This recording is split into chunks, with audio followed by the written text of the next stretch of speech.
To me, the most damaging for the soul and the spirit is when someone lets their guard down in a spiritual environment, church, religion, whatever, and they go through a negative experience. We wouldn't wish our journey on anyone, but we are extremely thankful that we went through it. Hi, Tim. Thank you so much for joining us today at We Are Mentally United podcast. It's a pleasure to have you. Thank you, Z. Great to talk to you. I'm excited about this. I'm learning more about all that you do, and I'm excited for this conversation. So thanks for the invite. Thank you. I really appreciate that. For folks who may have not heard about you, can you share a little bit about yourself, work that you do, journey you've had so far? You want the good stuff or the tough stuff? What would you prefer to start with here? Whichever makes you the most comfortable to talk about first. Let's see. I'm about to be 62 years old. I am a husband of 37 years to glory, a parent to a daughter and a son, and now we're blessed to have a son-in-law and grandkids. And from the earliest times that I could recall, Z, I would consider myself a coach. Both my parents were educators, and I always felt, I don't know if it's I wanted to tell people what to do. I actually would like to think it's more I wanted to pull the greatness out of people, is what I would say there. But so I thought I was going to be a teacher coach. Then I found out how much money my parents made, and I said, I think I'd like to make more money. So I got trained to become an engineer.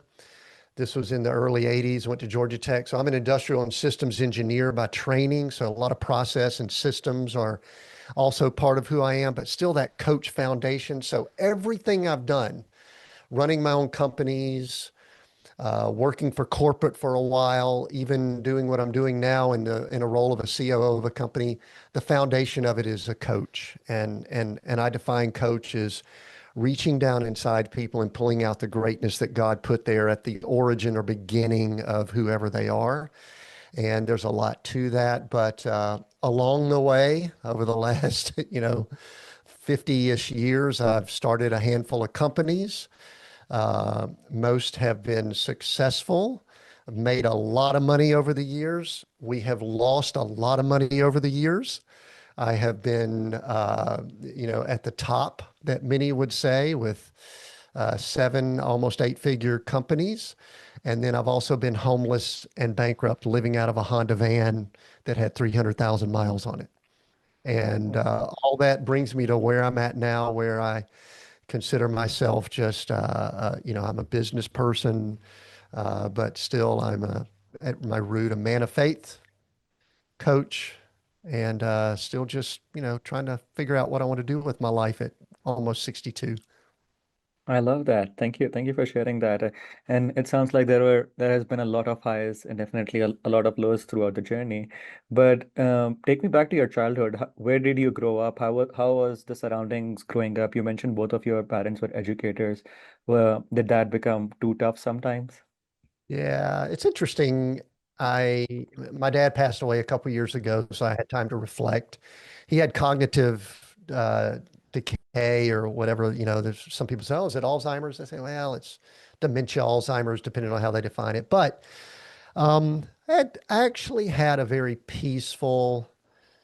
I don't want to say normal. I'm not sure what normal means in our world we're in. But I grew up in a two-parent household in the deep South in a suburb outside of Atlanta, Georgia, that pretty solid, not a lot of yelling or anything thrown around the household. And the reason I bring that up is that my wife was sort of the opposite, split household. She had a younger sibling that passed away when she was 8 and he was 5. Parents split, volatile and all that. I didn't have any of that. Very solid. Our community was a suburban community, small town that as I was growing up got swallowed up by Atlanta. And that is interesting in my development because we were pretty much in a bubble, but as Atlanta was growing out, we were being exposed to more urban and, faster pace and things like that. And so I would say it was extremely calm.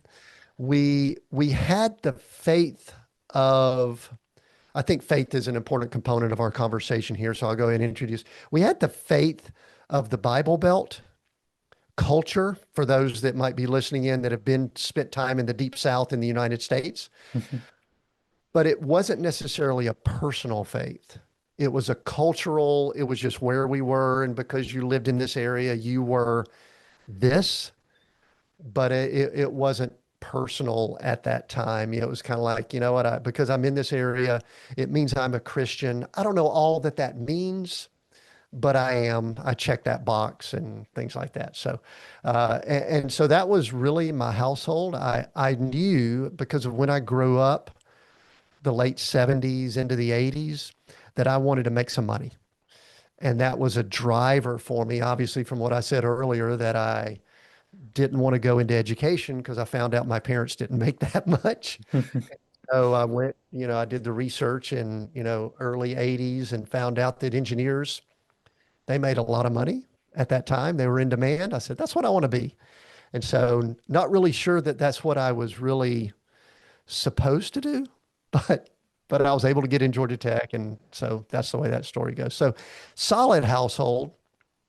Dad was quiet, mom was more vocal, but peaceful. It would have been a very peaceful environment. And I think that led a lot to my, I don't know, confidence over the years. It probably became cockiness and arrogance at times. But I grew up with a lot of confidence in my abilities and things I could do, and not really aware of things that I couldn't do. That's good. That's wonderful because there are like as you said that there are a lot of people who face difficult times, difficult challenges, but at the end of the day, we have to be grateful of what we do and where it is leading us. You mentioned about faith. A lot of people have different definitions about faith and different beliefs about faith. How would you describe it? I believe there's layers to faith. I think at its foundation, I've defined this in some writings I've done in a book I've written in a fiction book. At the foundation, for me, maybe this is an engineer talking to, faith is a basic understanding that the world does not revolve around you. It's not self. There's always a bigger picture. You and I are connecting for, we've gone back and forth some, but there's a bigger picture. I'm now connecting with someone that I didn't really know well. We're having conversation. There's something bigger out there.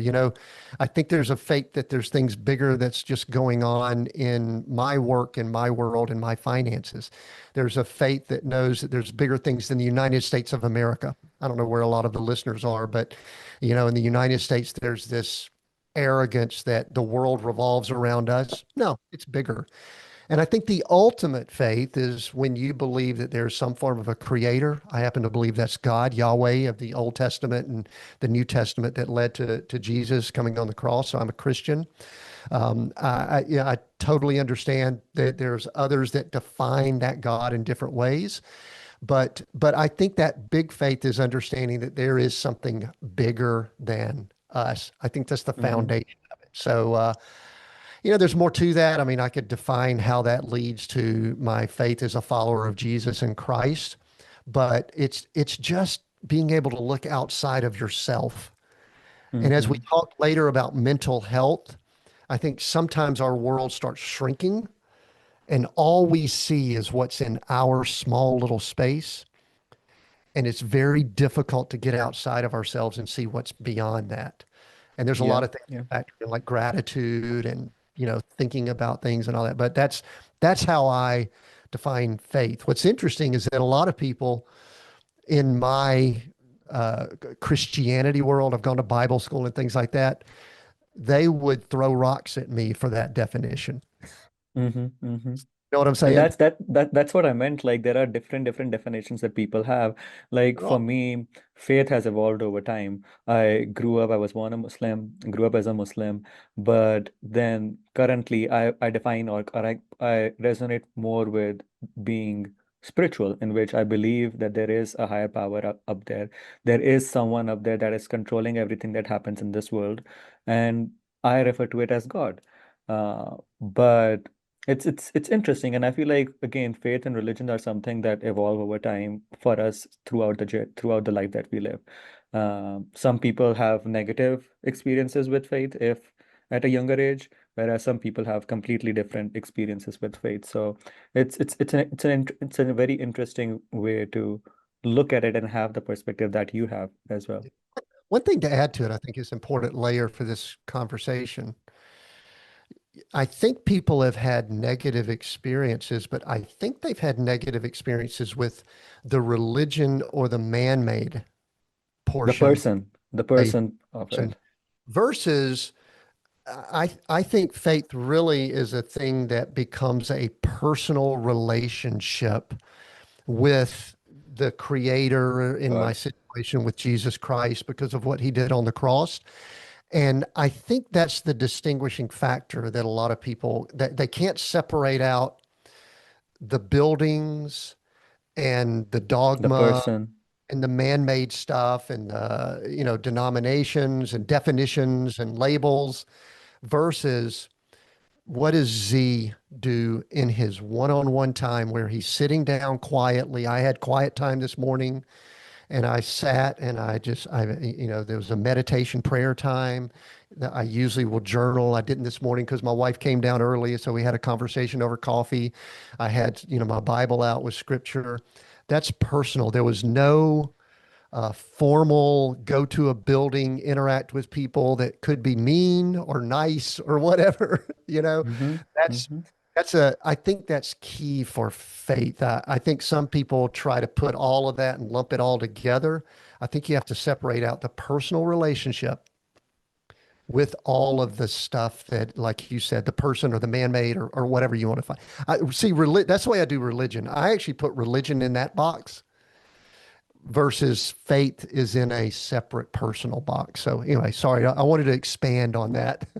No, I appreciate you doing that because that's the exact experience that I've had with faith or my religion is the person aspect of it because I had pretty negative experiences with some of the powerful people in Islam. And similarly, a lot of people have negative experiences in Christianity as well, but it's not like all of them are like that. But there are still a few that are like that, and that could leave a really traumatic or deep impact on one's being towards their connection with God or towards their connection just with themselves as well in certain situations. Yeah. Um, I mean, and trauma is always rough. We'll talk about my story. It was a lot of financial and business and identity. And I've been through some that would be considered a spiritual, trauma. The way I'm wired, I don't use, maybe it's my generation. We don't use the word trauma that much. I know, I know generations after us and in mental health, it's a word. It's actually hard for me to even say it, which there could be something we need to look at there. But uh, to me, the most damaging for the soul and the spirit is when someone lets their guard down in a spiritual environment, church, religion, whatever, and they go through a negative experience. It really it really can do much more damage than just say not having money in a situation. Mhm. I've noticed that with myself. My wife and I went through some stuff when we were in Bible school. It's like, dang, that is ugly. And I realized it was weighing on me much more than even some things we have been through. So Yeah. But the main thing is that's not the message of God. That's the person who's acting that way. And again, it's like, when we go back to it, power dynamics come in and then psychological dynamics come in for some of the people. And some people slip and they make poor choices, but their poor choices leave a huge impact on someone's life.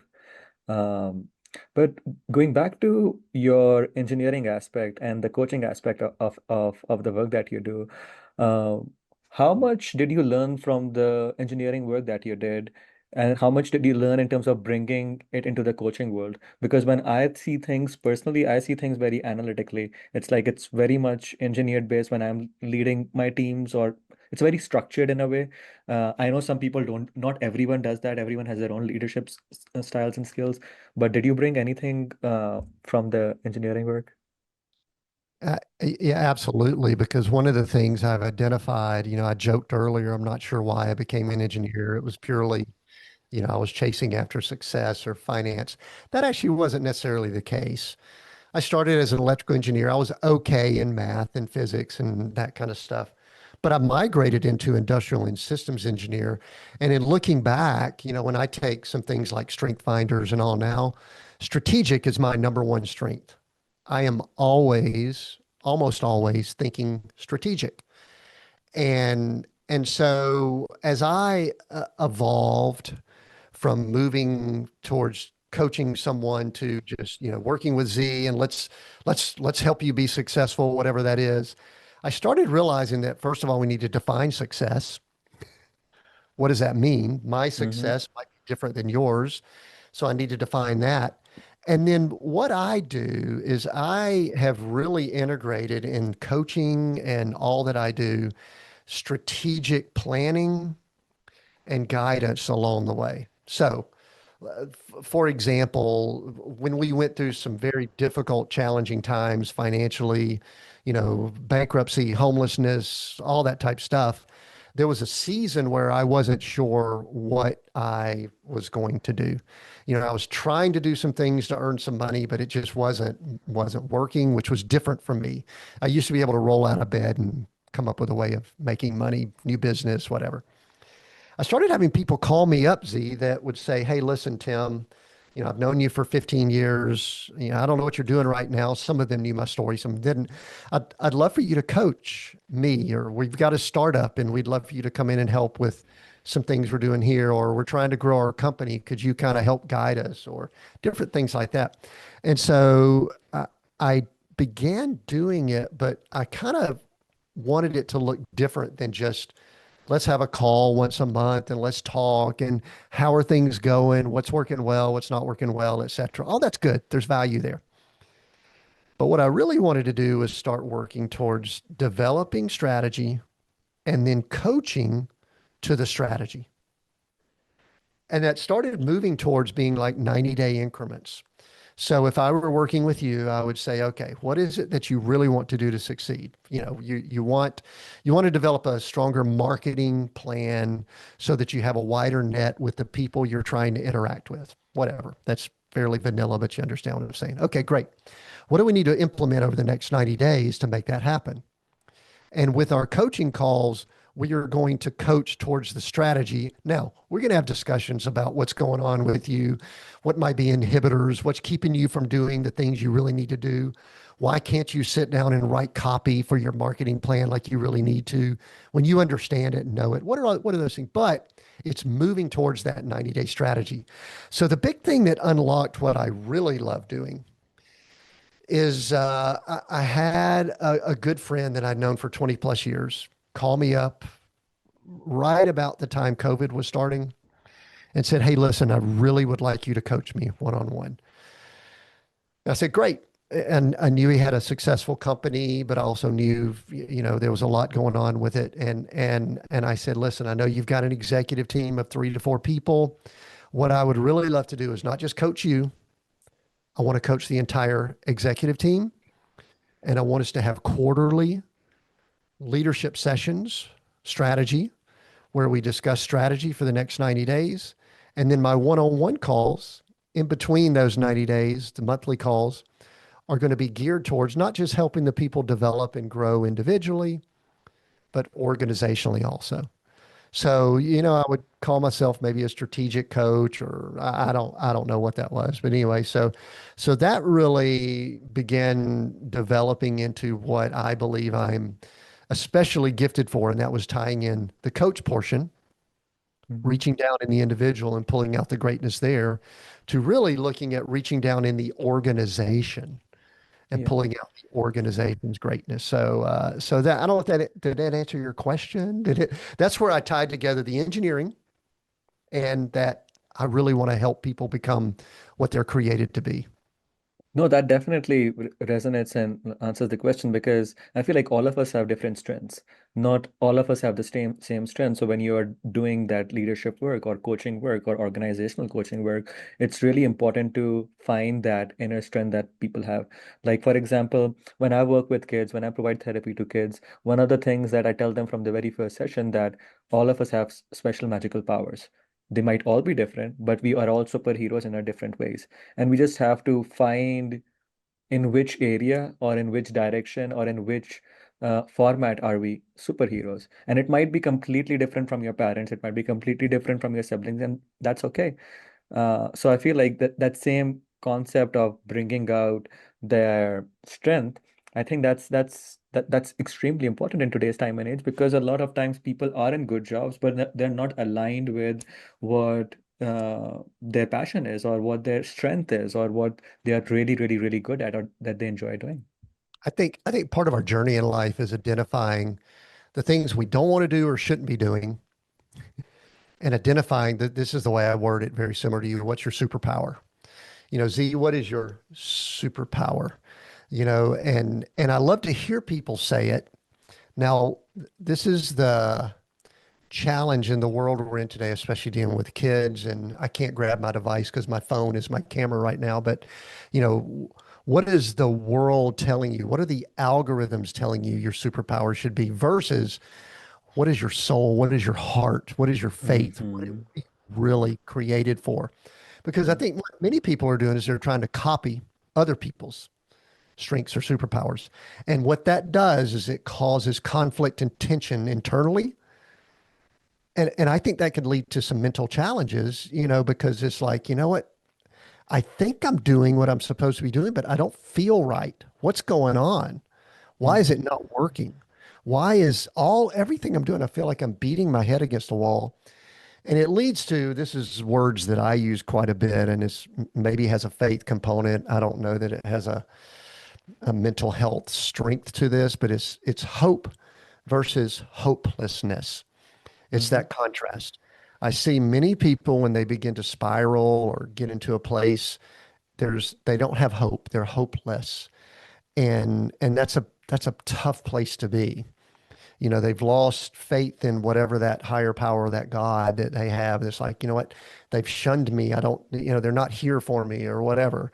Maybe they've lost, faith in the relationships around them or their ability, like me, to go out and make some money and bring money in so that my family could do what, I want us to do. A lot of that are measurements they were extremely superficial, by the way, which also is part of the conflict. But I mean, that kind of ties in, I think, to the conversation. Yeah, yeah, no, it definitely does. And it's, I feel like the society has been designed this way in the last 30 to 40 years, or has evolved this way, in which it has become very much individualistic in a lot of ways, especially in US. And people in tough situations, when they go through those tough seasons, they feel all by themselves. They feel like there is no hope within the community or within their friend circles and stuff, and that completely becomes very demoralizing, especially when you have to manage other societal expectations too, like paying taxes, like paying bills, doing going for a job that you probably might not really enjoy in certain aspects. So I feel like it just becomes too heavy, and in today's time and age, it comes across as a lot of mental health challenges because people don't have other people to rely on. I recently started up a group therapy for women who are going through tough family situations or tough divorces. Um, and then there were these two people who connected up in that group.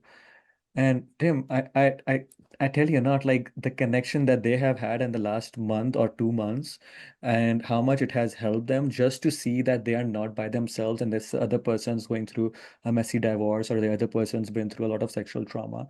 It's it's very, very empowering for them just to see that there is someone else out there like them that they can talk to, that they can relate to, that they can resonate with. And within that it has been so powerful for them in this journey. So I feel like it's the way the society is functioning in today's time and age. There is everything's very fast, everything you have to do, or there is a feeling of missing out on it. And we were not designed to function this way. Yeah, I think we've got a ton of distractions. I mean, I think back to, when I grew up, my wife and I were just talking about our generation this morning when we were having our coffee about how, we grew up, we were probably the last of the age of innocence and all, where people in the United States, at least, growing up in some smaller areas, we had three channels. This is going to sound, people are going to go, old dude talking No, but that's true though. Like right now, it's too overstimulation with all the things that are presented to us. in It's our like we pocket. are oh, mhm. Yeah, in our pockets. We got these phones. We've got notification. I have no notifications that I turn on. I have no sounds.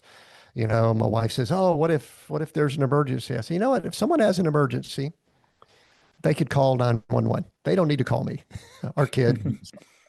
But we've got distractions. I think it's eating away at us. I think we have very, very little still and quiet time. A lot of people don't want to be still and quiet because things start, they start thinking of things.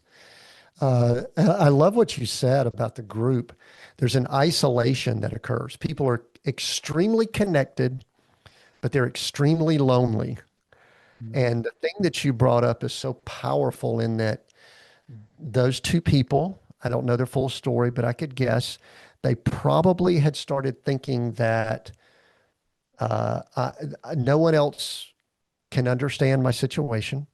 No one else is going through anything like me. I am I'm hurting. I have hopelessness. And then all of a sudden they're sitting in a group that you just facilitated and connected them with. I'm guessing, you're not Mhm. saying, Sally meet Jane, Jane meets Sally. Y'all have both this, you got to do it. No, you just No. fostered the atmosphere and they connected and now they have a totally different outlook. And it could be that they have a long, fruitful relationship, or it could be, this is my spiritual belief, that God brought them together for a short season to encourage and uplift each other and to strengthen so that they could then go back out and function in a different way with hope. Yeah. And that's the power of doing things where we can connect in ways that, hanging out by ourselves, streaming shows on Netflix for hours at a time, scrolling, which I Mhm. don't think any of that is healthy. Uh, my wife and I have no television. We don't really do a lot of screens. I've got my phone. I pop in and out of social media. I've got a podcast and YouTube and all similar. I don't hang out there. I put things up. I interact with people that, hey, I have questions and all that, and then I jump back out, and that's it.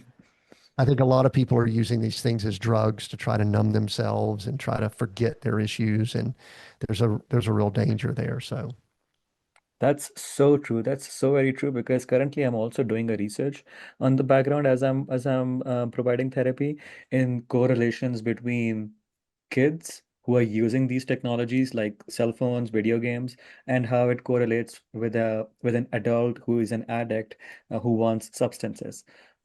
Because I personally believe there is a very strong correlation between both of it because video games or technology is addictive.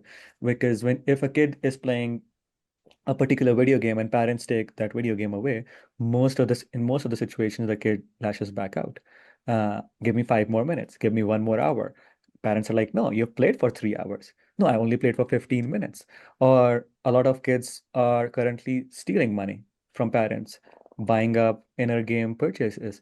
Uh, when the thing is taken away, just like the reaction and the outburst and the anger that's coming up, it's very correlated to how an addict reacts or an adult addict reacts when substances are taken away. So I feel like it's really dangerous. I feel like it's something that people need to monitor more on, need to get more parents need to get more educated education on it, and there needs to be strong boundaries around that area because if it's not there, then it's a one-way streak down, I feel like, because in a lot of ways it becomes very addictive. the challenge with it is the kids are really mimicking what they're seeing from the adults and their parents. True. They've got the games that they're addicted to, and some of the parents have that situation too. but they see Oh, dad. 100%. When they come in, parents, when they come Yeah, in and they're in the waiting room, they're constantly scrolling through their phones. And the kid is in a completely different corner. And I have to tell the parents that, hey, you lead with example. If you're going to be scrolling like this when you're waiting for 5, 10 minutes over here, of course the kid's going to do the same thing. I actually am pretty confident that most of us, me included, we have no idea how much time we spend with these devices. Now, there's ways you could go check, and maybe we should encourage everyone that's listening, go check if you've got an Apple phone. I know you could go do it. I'm sure there's a way to do it on the others, Android and all, but you could check just to see your usage and you could see that you have spent, 12 hours on TikTok this week. You can see that you were on Facebook or others. And then the next question is, what the heck were you doing? I mean, it's like, oh, it's important for my business.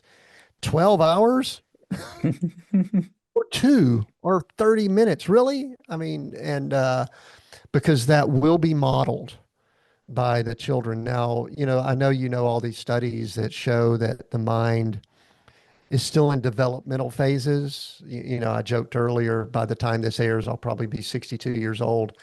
I notice the dopamine and other things that occur when I get in maybe an argument on social media or something is liked or not liked, or more people like a video clip on my YouTube channel than other things. And I will often think, okay, I'm an old dude and this just has an impact on me. I should know better. If I'm 13 years old and I'm walking around with a phone and I'm still impressionable. We went to some friends of ours high school football game last night, and it was their homecoming. And so in this homecoming environment, they had the girls in the dresses and the guys dressed up, and they had the homecoming court that came out at the football game. And I was just looking at it going, this is the kind of stuff that, I mean, we had it way back when. It's not like new or anything like that in the American culture, especially maybe in the football and things like that. But it's like, this is just more of that kind of stuff. I'm not getting cynical. I'm getting less impressed with those things as I Hmm. mature. Don't say I'm getting old. I'm maturing. That's the word I like to use. So make sure you don't make me mad by calling me old. I No, can yeah, tell you're yeah, much. yeah. I can tell you're much younger than I am. I'm 31. I'm 31. In My fact, yeah, son, my half your son's, age. yeah. Mhm. But no, life is a journey, and like I feel like that's the good thing about you is like you are still evolving. A lot of people around your age or around when they turn over 50, they stop evolving, they become very rigid. But you have to keep your mind open for these developments, not in a way that, oh, I'm going to accept everything that comes, but use your critical thinking Yeah. in in different ways. So that's really good that what you're doing. There's a book that's one of my foundational books, other than the Bible. That's where I spend most of my time. It's by Carol Dweck, and it's called Mindset. And I think it was written about 2007, 2008. It's real easy to find. It's one of the books that I give away more than anything else. And I'll give you the basic synopsis, but someone needs to study this because I think it spills into what you're doing. And you mentioned people in their 50s. Unfortunately, I see people in their 20s that That's get true. to a place and they don't do anything else. But she basically, I think we have to be really careful labeling people and putting people in groups. Our society and culture does it all the time. You're old, you're young, you're white, you're black, you're male, you're female, you're Republican, you're Democrat, you're from the UK, you're from the US, whatever. And all of that to me is very superficial. I'll use that word again. But she categorizes people in two areas that I actually think I can possibly do this. She said there's two mindsets. There's fixed and there's growth. And what you just described So is, true. I'm not saying this to boast or anything, but I can probably guarantee that there aren't many people that read more than I read. there are many people that, consume and gather info. Now, I am extremely selective about what I gather in. I noticed 2 years ago, when I turned 60, it was actually almost 2 years ago to today. I like to test different things in my life. And Z, what I did was I wanted to give up two things as I headed towards my 60s. So in October, my birthday's in November. In October of 2 years ago, I decided I was not going to drink alcohol during the month of, and I don't drink a lot. I love a sip of whiskey and a glass of wine every once in a while. I said, yeah, let me just see what happens if I put that aside. And then I also gave up news and consuming information in the media sphere. Not total social media, that's a little bit different. But I said, I had about four news services that brought emails in every morning that I would have to feel like I had to read for my business and with, knowledge and things like that. And they were all over the spectrum in the political and also faith arena within our world. There were some that were far right, some that were more left, some that were sort of middle. And I felt like I needed to read all those to consume it. So I gave all that up. I rolled up all my emails into a service I think it was called Unroll or Roll Me Up or something like that. So none of my emails came in the mornings that I would typically read.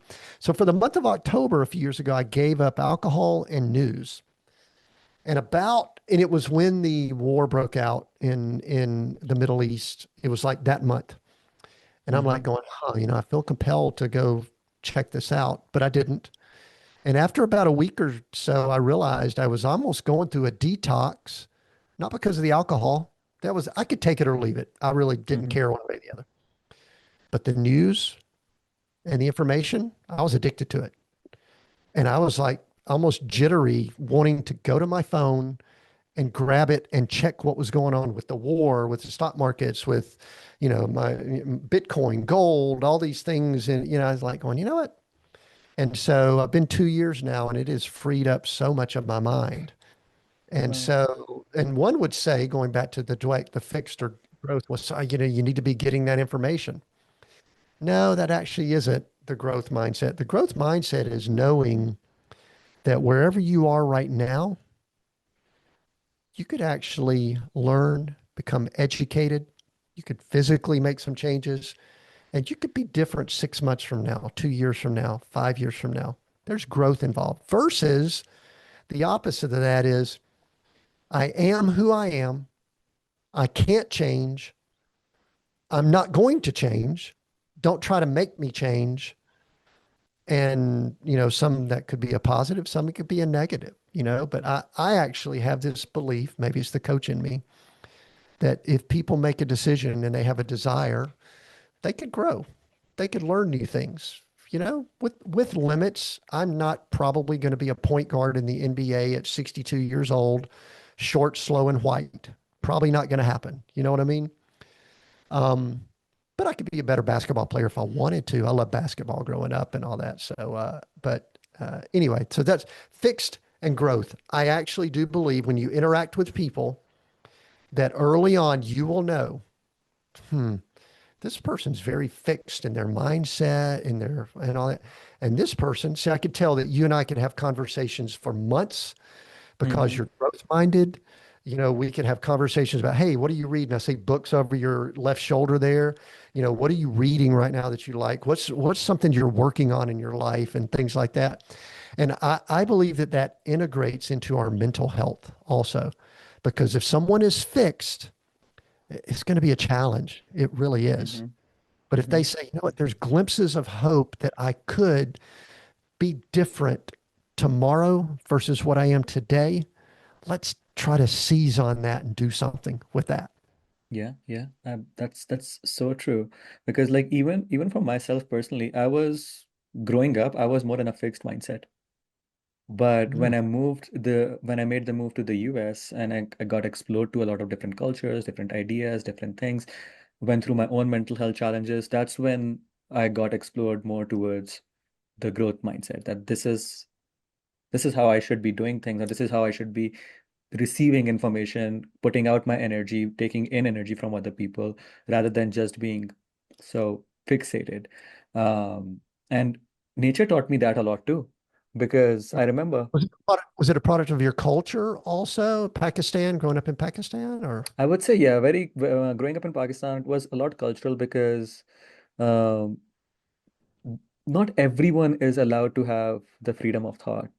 It's very rigid. Like you have to have certain beliefs, you have to have follow certain cultural things and stuff.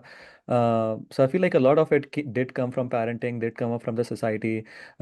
Before coming to the US, I moved to Malaysia. I stayed there for 3 years. Got a lot of other experiences over there as well. Most of them were negative, to be honest. But moving up to US and integrating into the society up over here, having my, in fact, I would say going through that mental health breakdown that I went through, I feel like after that everything changed because I remember when I was going through that tough time, I was sitting by the river. There was a beautiful river that would just go through our college, and I was looking at nature. I was looking at trees. It's upstate New York, so it's mostly always freezing up over there. 9 months of the year, it's snow. So looking up at those snow beds, and then also looking up at some frozen water just flowing through, flowing through. Um, and that gave me the perspective. I was like, this thing has been here since generations. It has never stopped. It has seen wars because there was a big tree that I was sitting in front of. I'm very nature based. And I had my hand on that tree and I was like, this tree has seen the war of Plattsburgh that people talk about, the Battle of Plattsburgh that people talk about. This tree has seen everything. This tree is seeing me right now and probably is going to see 50, 100 years down the line. And it has always adapted. Nature has always adapted. It has the water has always flown through. It has frozen, but it has broken through of that freeze and it has still flown through. And that made me think, that led me towards different um, people to look at. I follow a lot of Gabermate's work, trauma-based work that Gabermate has spoken about.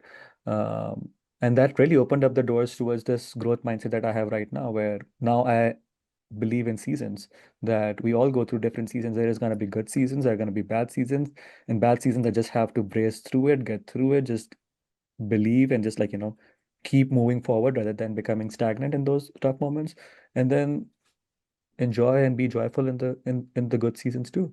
So now that's how I see perspective, that's how I see life. But it was an evolvement. I wouldn't say I was always with this mindset when I was growing up. It was very fixed, very rigid at that time. Yeah, and so what you just described was what we had talked about earlier is faith. You came to this realization that things are bigger, and for you that touch point was some things in nature or trees. I actually, my wife and I, after we went through our, actually, we're still technically homeless. We always have a place to stay, but we're technically homeless. I want But to talk about being essential nomads because that's how you describe it. yeah, but so there's this thing that occurred. We started. uh, we kind of didn't know where we were going to go. We went from a large 6,000 square foot home to nothing.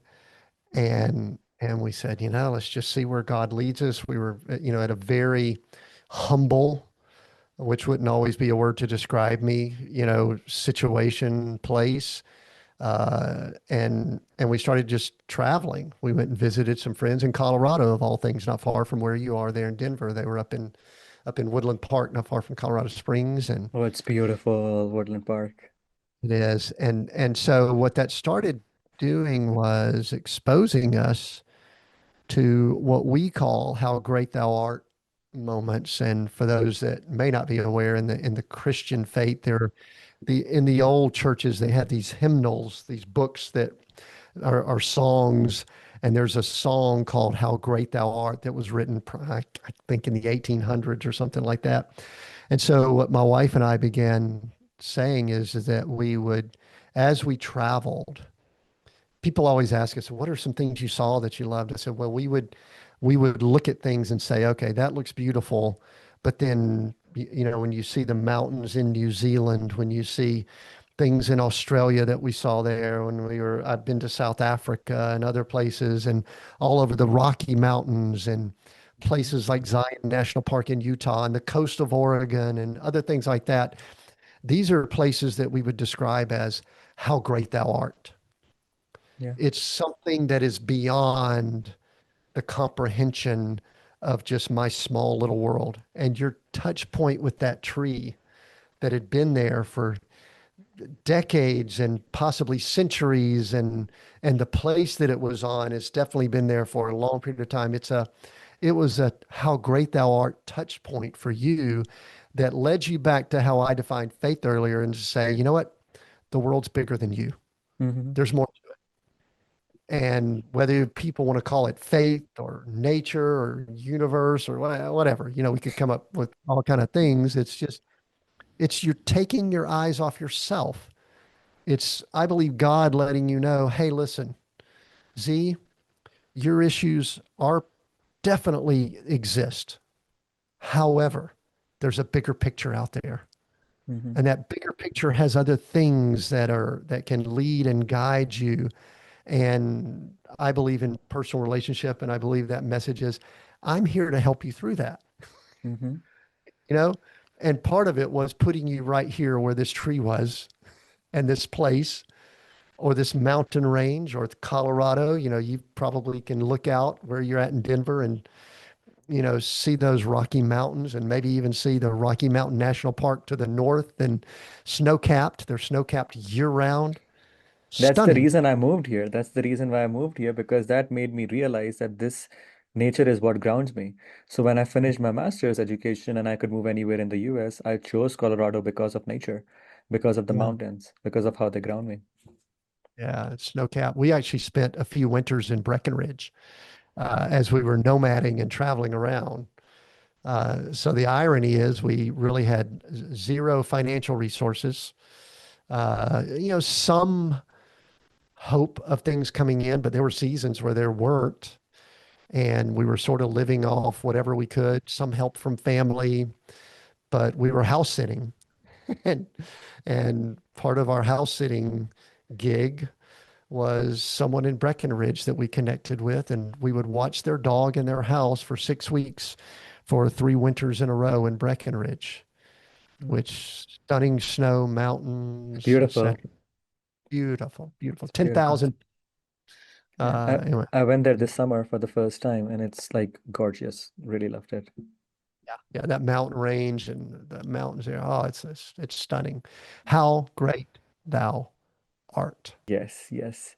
Going back to your journey in the late 2000s, um, you mentioned in your book that you were going through a lot of highs. You had multiple businesses that were over $1 million worth. You had a lot of money invested in real estate as well. Um, and then the crash came through for you in life. Can you share a little bit more about that season? How did it go? What were the logistical aspects of it? And then how did you move forward? Yeah, I think I want to start by saying myself and my wife will often say we wouldn't wish our journey on anyone, but we are extremely thankful that we went through it. And I say that before I back up and give a few details, because some people, when I say certain things, they're going to go, "Oh my gosh, how did you deal with that?" But yet the rest of the story is who we are and where we are today.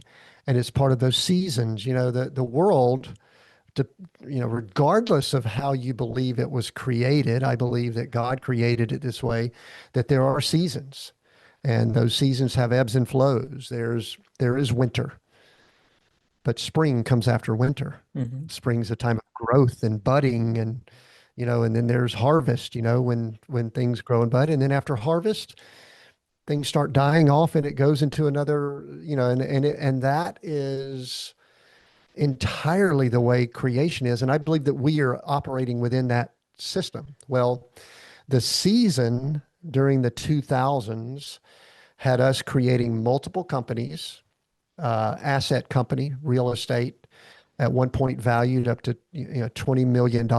Were they inflated? Probably, because everything was inflated heading into 2008. Hmm. But that's what it was on paper. We had a coaching business, national coaching business, speaking, training, coaching, primarily in that real estate space. And then we had also lead generation and all that. All those would have been roughly seven-figure businesses, depending on how you valued them, things like that. We were doing well, living in a country club subdivision, golf courses, Ritz-Carlton as a neighbor, all that kind of stuff. I don't say all that to boast. I say to give it perspective. Mm-hmm. And, I thought that I was retired-ish in my 40s and that, I was living well and felt pretty good about myself. And my identity was probably tied up in I was pretty successful in business. I'm pretty good at what I do. Mm-hmm. 2008 hit, and some people listening in might remember that. Some people may not, but there were just a lot of things beyond our control. You start realizing that you don't have control as much as you think you do, and you also realize you're not as good as you thought you were. I thought I was pretty good. I look back and go, what? Was I even that good at building those companies and businesses with other people and teams and all? But still. So what happens is it actually started a long, slow, painful process from '08 to 2012 where income wasn't coming in. We were scratching and clawing to keep what we had, trying to get ahead of it, debt, investors, all of those things. And without getting all into all the detail, by 2012, we went through a slow, painful, where I would wake up every morning and feel as if someone were just punching me in the gut. Just boom, boom, boom, boom.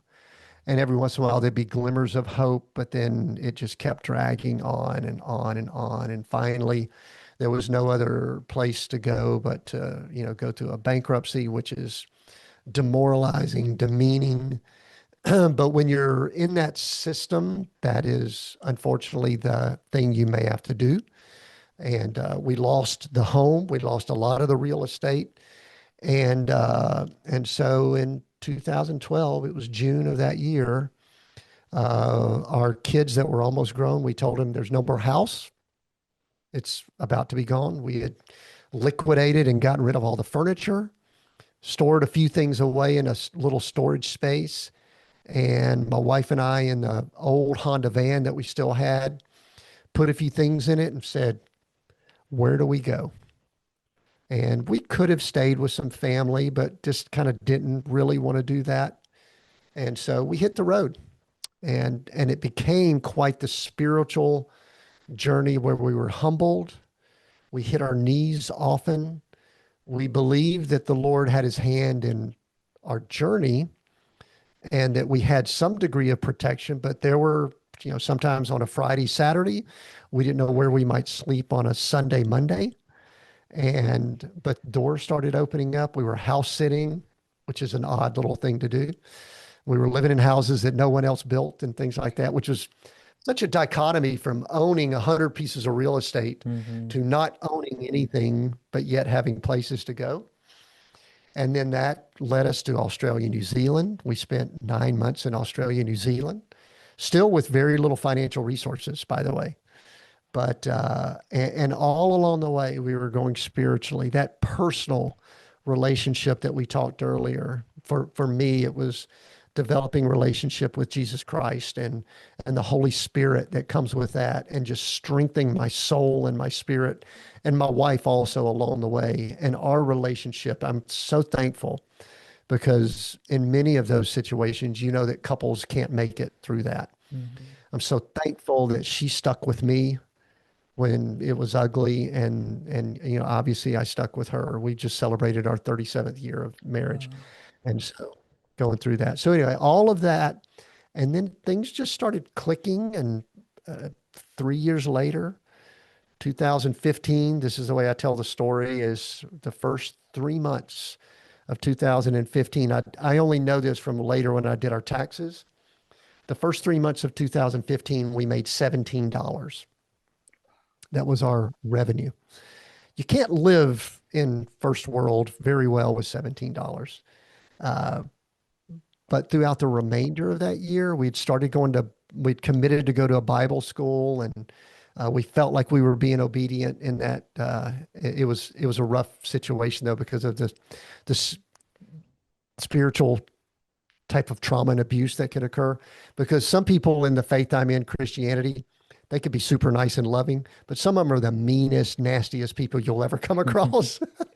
And so, but for the remainder of 2015, we had revenue that came from 12 different sources. And by the end of that year, and I'm not telling this to boast again, I'm just giving the perspective. We had roughly six figures coming in, but we didn't spend it like we did before, and it's grown since then. And so that's roughly, and we just it's just been an incremental growth of our souls healing and just continuing to be humble in all that's going on. But the financial aspect has just been incredible the way that's happened. And spiritually, we're stronger. Our relationships are stronger. I just, in general, I believe I'm a better person Mhm. because of what we went through. And again, don't wish it on anyone. It's very up and down, Yeah, yeah. obviously. You've seen it all. But now it's just a peaceful place. Money doesn't drive me like it once did. My bank account ups and downs doesn't impact my mood. And it's interesting, the less I think about it, the more financial resources that are there because I don't think about it that much. And I just attempt to do what I believe God wants me to do on a daily basis and do the best I can and move on to the next day. And I've got strategy still, big picture stuff. Well, that's But that's really powerful. Thank you for sharing that. It literally gave me goosebumps. But from what I'm hearing, from what I see, I feel like your mindset, your mentality was one thing that kept you going, that kept you pushing. But aside from that, the faith, having family, supportive family were also really strong components to get through that rough season. and friends, the first journey we went on, we had some friends. I'll shout out to them, Pete and Karen, that we had done real estate with back in the early 2000s. And we were all going through tough stuff. I mean, anybody that had real estate by their name in '08 or other business for that matter, it was tough for all of us. But we were, going back to what we mentioned earlier about the two ladies in your group, we sort of isolated ourselves because of pride. Mm-hmm. I didn't want anyone to know how bad it was for us. And other people were probably doing the same where we should have been reaching out to each other. And but so we reached out. We said, "Hey, Pete and Karen, listen, we're going to be doing some traveling. We was wondering if I could just come visit y'all." We knew they still had a couple of houses. They said, "Yeah, you could come stay here and stay in this home." And so that's kind of how it started. And we just began connecting and humbling ourselves. And anyway, it was actually very beautiful the way the journey unfolded. And I never could have planned it out for all the strategic skills that I have. Yeah. See, I never could have listed that out and planned it out. Now, I guess when we are in the moment, when we are living through that season, everything just feels so scattered, so messy, so foggy. But 10 years down the line, 15 years down the line, if you look back at it uh, from a holistic aspect perspective, it's like, oh, that's why this was happening. This is how it was supposed to be, or this is how it was just meant to be. And this is why I am here, which is why I completely agree with you. Like, even for me, I've been through a lot of stuff, a lot of childhood trauma, but I wouldn't wish that on anyone else. But at the same time, that's what made me into the person that I am right now. So I wouldn't want to go back and change it either. I wish times were easier, definitely, but it still made me who I am. I wouldn't be this person if I wouldn't have gone through those challenges. Yeah, yeah, and it's the way I define it, and we talked about this earlier in the novel that I wrote, that my main character is going through this journey, not totally unlike my journey, but it isn't a biography, it is fiction, and the foundation is love.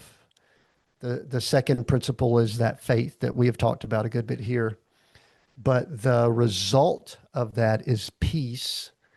And that is when that love and that faith collide in our soul or in that individual. And it's when we're doing the things we're doing, not from a striving or chasing or going after it or even the hustle culture or anything like that. It's when we're just like this conversation, I could tell it's just spilling over from the peace that you have from the journey you've been on, Hmm. because I do believe I can sense you've got that love in you. You genuinely have a care for the people you interact with. You have a care for me, and we've just recently met, Hmm. and I have a care for you, and then there's that faith, whatever that faith is. The world's about more than me, and so it allows us to operate in peace. And you could, for those people watching this on YouTube right now, you can watch this. And my desire is that you're seeing two men 31 years apart in age that are still going through life in various stages, but they've been through things that allow them to just be at rest and peace. But then go to another channel on YouTube. I can name some names I won't, and they're talking about things maybe at a faster pace. That's not totally, but they are striving, they're chasing, they're selling. See, we're sharing. We're just sharing just whatever comes to mind and whatever we believe. I think the Holy Spirit's leading me, whatever leads us. Hmm. But they're like selling, manipulating. And if you really are in tune, it's so abundantly clear the difference between the two. Very true. My desire is to operate and live in that area of peace. Mine too. Completely, completely in that area because again, like grounding is everything to me. Just feeling grounded. And the other aspect or the other podcast that you're talking about, I personally don't resonate with those because for me it's like it's not grounded. Yeah. I like one thing that we have as an organization is I don't want us to do clickbait content. It's because of those reasons. It's because like that's not really needed. If your content is good, people are gonna come, people are gonna watch, people are gonna consume. There are God's gonna open up more doors, more revenues. Yeah. Yeah. I'm the same way. I've got my podcast and I've got my YouTube channel, and all it really does is feed my curiosity. Mm-hmm. That's my goal. And people will say, "Oh, yeah, but if you did more of this topic, I mean, I can look and you could look at it and go, oh, if I do more of this, more people click and all that." But say, yeah, but I've already talked about that. I don't want to talk about that anymore. I want to talk about whatever. Yeah. You know what I mean? Yeah. And it's just, whatever. It's cool. You, you mentioned your book, you mentioned your podcast. Can you share and talk a little bit more about it? I see your books right behind you. Yeah, my wife and I were in the middle of the North Island of New Zealand in a little bitty camper van, no money to our names. I'd been reading some scripture in the New Testament of the Bible, and I closed the book, and I all of a sudden, I don't know if it was a dream or just thoughts, I got the idea for this fictional story, which I'm an engineer. Engineers don't write fiction, just so you know. So it's not I don't know where this came from. It's got to be divine. And I got the beginning of the book, the end of the book, the character kind of, and also a lot of the beginning and ending of chapters along the way. Now it took about 5 years to write it after that. It's a fictional story and writing is fairly tough. These two fingers, I'm holding up two fingers if someone's listening, typed out every word of that. This was before any AI could help you with sentence structure. And the book is about a journey. The title is Coach, a story of success redefined. It kind of goes back to what I said earlier that I think we need to define what success is.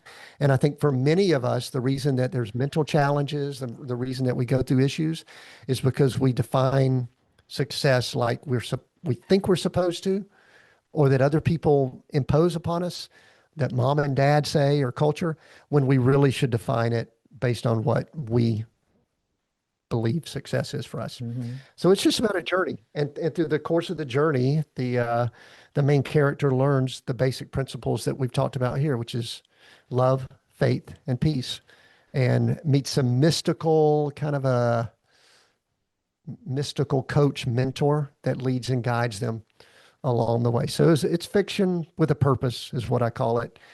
So I wrote that along the way. Something provoked me to start, doing like we're doing here, have a podcast. Had a client that was attempting to do a podcast, and so I was helping them along the way, Z, and someone said, "Man, you should start a podcast." Well, I was living in my RV. My wife and I've been in an RV for about 7 years, traveling and living as the nomad life. And So from the passenger seat of the RV, I was on the coast of Oregon, about 30 feet from the shore, and I started a podcast in 2019, Seek, Go, Create, and it's some deeper conversations like this, but primarily in the area of leadership and journey and business and ministry. It's got a strong faith component, but a lot of very business and leadership topics also. And we do like 1 hour ish, long form interviews. And it's Seek, Go, Create. And we've also got YouTube channel and all associated with that. So it's a good spot if someone wants to get more about me from this conversation, just jump over, especially if they're on YouTube, just type in Seek, Go, Create anywhere, and you'll find me and can check me out and connect with me and all, which I'd love to do. That'd be fun. Thank you. And for all the listeners and all the audiences, we will leave all the links within the description as well. Links for Tim's book, podcast, as well as the mindset book, because that's something that I personally would want to make my purchase after finishing the podcast. Um, Tim, we can go on and on and on. I feel like that's the connection that we have up over here while recording this, but I know that time needs to be managed. For listeners, anyone who's listening out there who might be feeling stuck right now, maybe they've lost their job, their business, or just their sense of identity, what would you say would be the first step towards healing and purpose? I I'll say two things, and there's more, but for me, I really needed to get still and quiet and kind of eliminate some of the voices that were in my head. If that's meditation for you, if it's prayer, if it's just sitting without screens and TVs and whatever like that. I mean, for me, it's a real spiritual time where I connect with the Holy Spirit and with my Lord and Savior. But it could be a lot of different things. I think it's just to be still and quiet. But piggybacking on that is what you're all about, Z, and I am with a different definition, and that is ask for help. Do not allow yourself to be so isolated that it becomes a hopeless situation. Others, just like you mentioned in the group setting that you have, others are going through stuff and you do not have to go through stuff alone. There are others, I hate to say it this way, but it's much worse for them. I can guarantee you, whatever your situation is, someone is going through something that's uglier and worse. You may be able to minister to them, they be able to minister to you, have a conversation, you could uplift each other. So be still and quiet, ask for help. Those are the two things that I would say, whatever that looks like. I think you'll often be guided by who to ask for help if you're still and quiet and allow that to come to you. So that's what I would say. There's hope. There is hope. There is 110%. Thank you so much, Tim, for joining us on the podcast today. I would love to do another part two with you sometime in the future because, again, I feel like there are so many different topics that we can touch upon. There is so much more in your own life that we haven't covered up as well. But again, I really appreciate you for the work that you're doing within the community, helping people find hope, because that is something that all of us need today, whether that be in US or anywhere else in the world. So I really appreciate you for doing that. Amen. Thank you. I've enjoyed the conversation. Thank you. Have a good weekend. Bye.